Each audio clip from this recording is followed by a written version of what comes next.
Desire begins where reason ends. It is one of the most mysterious forces of the human experience, and yet it shapes nearly everything about our lives. Unlike hunger or thirst, desire is not about survival in the literal sense. It is not a simple biological command. It is deeper, stranger, more elusive. It pulls us toward certain people, as if guided by a secret script written long before we knew how to read. We like to think of ourselves as rational beings, capable of choosing who we love, who we pursue, who we give ourselves to. But when attraction strikes, reason becomes an afterthought. The body races ahead of the mind. The heart leaps without permission. Desire does not ask, it demands. And it often demands things that threaten our stability, our values, even our very identity. Carl Jung once wrote, "What you resist persists." Society resists open conversations about desire. We reduce it to the crude language of biology or dismiss it as mere lust. Yet the more we repress, the more powerful it becomes. Sexual attraction lingers in the shadows of our culture, whispered about, feared, censored, and therefore it grows darker, more potent. To Jung, sexuality was never a simple matter of reproduction. It was the language of the unconscious, the theater of the soul. The moment we feel pulled toward another person, something much deeper than biology is speaking through us. It is the psyche using attraction as a mirror to reveal what lies hidden within. But this mirror is not always kind. Sometimes it reflects our longings. Other times it reflects our fears. In desire, we encounter not only another person, but also ourselves, our missing pieces, our suppressed instincts, our shadow. And so, the question is not simply, why do we desire? The real question is far more unsettling.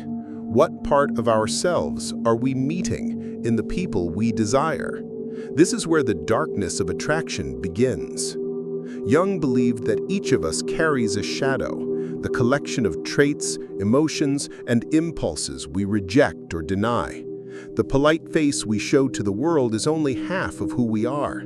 The other half lurks beneath, unseen, unacknowledged, but never gone. When we experience desire, it is often this shadow that speaks.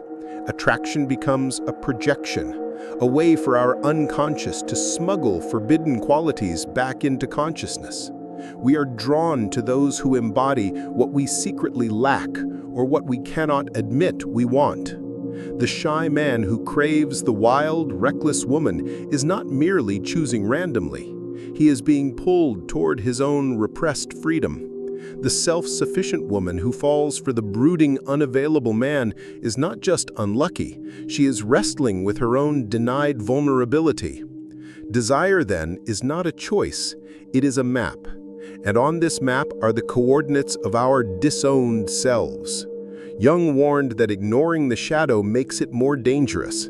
When we project it onto others, we give them enormous power.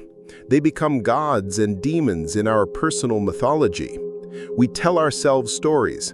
I can't live without him. She completes me. He is my destiny.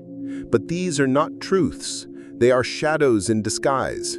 This explains why attraction often feels irrational, why we sometimes fall for people who are wrong for us, or why we stay bound to relationships that hurt us. It is not about the other person at all. It is about us, about the pieces of our soul we have lost and the unconscious drive to retrieve them.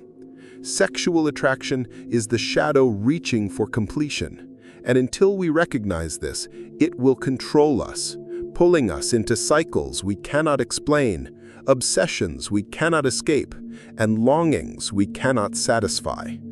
The shadow does not want to destroy us, it wants to be seen. And desire is its most powerful disguise. To Jung, every psyche contains both masculine and feminine energies. He called them anima and animus, archetypes that live within us, shaping not only how we relate to others, but also how we relate to ourselves. The anima is the inner feminine in men, the capacity for empathy, creativity, vulnerability, and intuition. The animus is the inner masculine in women, the qualities of strength, logic, assertiveness, and reason. When we encounter someone who embodies our inner opposite, attraction often feels like destiny.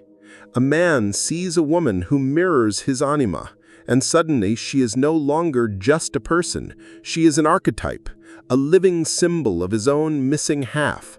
A woman sees a man who reflects her animus, and he becomes not merely a man, but the embodiment of her own unclaimed power.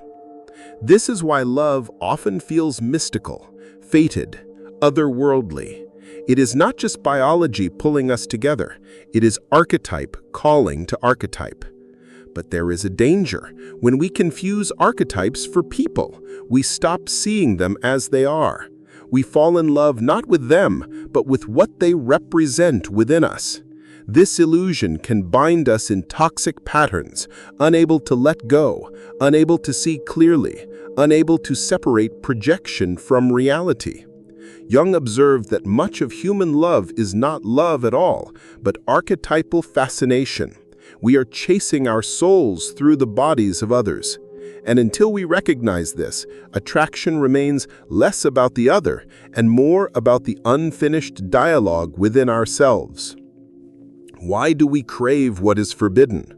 Why does the heart race at what the mind condemns? Jung would say, because repression breeds obsession. Society tells us what is acceptable, moral, proper. It draws lines around desire, policing who we should and should not love. But the psyche is not obedient. What is banished to the shadows of culture reappears in the shadows of the individual. The thrill of forbidden love is not merely rebellion against rules. It is a symbolic act of integration. The unconscious longs to restore what culture denies. Affairs, age gaps, power imbalances, these are not accidents. They are eruptions of what society represses, returning with irresistible force. To desire what is forbidden is to confront the forbidden parts of ourselves. And that confrontation is intoxicating. But it is also dangerous. For the line between integration and destruction is thin. Many have lost themselves chasing shadows disguised as love. The forbidden offers freedom, but also fire. And if we are not conscious, we are burned. Desire is never innocent. Attraction always involves power. When we fall in love, we project vast unconscious energy onto the other person. We inflate them, worship them, fear them, submit to them. They become larger than life, almost divine. But this is not about them. It is about us. The qualities we deny in ourselves, we crown in others. The strength we lack, we bow to. The tenderness we fear, we chase. Desire creates hierarchies, worship and resentment, dominance and submission, obsession and escape. This is why relationships often become power struggles disguised as romance. We think we are fighting over loyalty, attention, or respect, but in truth, we are fighting our own shadows reflected back at us in the mirror of another. History is littered with the wreckage of misunderstood desire. Kings who lost empires for the sake of affairs. Artists who destroyed themselves in obsessions they could not control. Ordinary lives shattered by compulsions mistaken for love. Jung believed that when desire is stripped of its symbolic meaning, it becomes destructive. If we fail to see what attraction reveals about us, we act blindly. We repeat patterns. We turn longing into addiction. We mistake projection for destiny. The cost of such blindness is immense. It ruins not only individuals, but families, cultures, entire civilizations. Desire is not a toy. It is a force. And to ignore its psychological meaning is to surrender to chaos. Are we doomed to be puppets of our desires? Jung's answer was no. Through individuation, the process of integrating the unconscious, we can reclaim freedom. This does not mean suppressing desire or eliminating attraction. It means seeing through it, recognizing the shadow when it appears in the form of another, owning our projections instead of worshiping them, balancing anima and animus within so that we are no longer dependent on others to complete us. When we do this, attraction transforms. It ceases to be compulsion and becomes choice. It ceases to enslave and begins to teach. True love, Jung would argue, is not the collision of two incomplete people seeking wholeness. It is the meeting of two individuated souls, each already whole, choosing to share their wholeness with one another. This is the freedom that lies beyond the shadow of desire. We return to the question, why do we desire? Perhaps the darkest truth is this. When we look at who we desire, we are not looking outward, but inward. Desire is not random. It is the psyche's mirror reflecting the hidden face of our soul. Jung wrote, "Until you make the unconscious conscious, it will direct your life, and you will call it fate." Attraction feels like fate because it is, but not in the way we imagine. It is the fate of our unconscious, calling us to see what we have ignored. The danger lies not in desire itself, but in misunderstanding it. When we see only the surface, we are enslaved. When we look deeper, we awaken. The people we long for are not simply lovers, but mirrors. Mirrors of our shadows, our wounds, our forgotten selves. And so the truth is unsettling but liberating. To understand desire is to understand ourselves.